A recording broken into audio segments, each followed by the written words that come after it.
Gikanselar sa lokal nga kagamhanan sa Dakbayan sa Lapu-Lapu ang pagpahigayon sa sadsad sa kadaugan, street dancing and ritual showdown karong tuiga nunot sa nasinating krisis mugna sa nagpadayong gubat sa Middle East. Mato ni Gary Lau, Lapu-Lapu City Tourism Officer, magpadayon gihapon ng reenactment sa makasaysayanong Battle of Mactan karong April 27.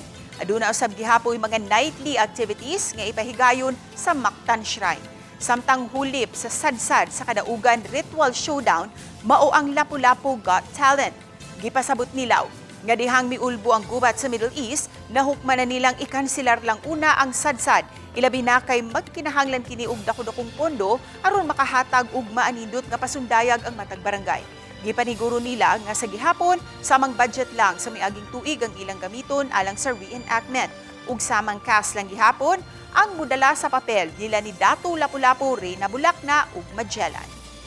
Ang atong total budget for our kadaugan is much not kanang nagkuanta ba we kada bitaw ang ato pong gitimbang-timbang kay dako ta gasto unya ang atong mga kaigsuonan nga naapod ni nagkalisod bitaw, so as much as possible atong gitimbang-timbang ang sitwasyon pod.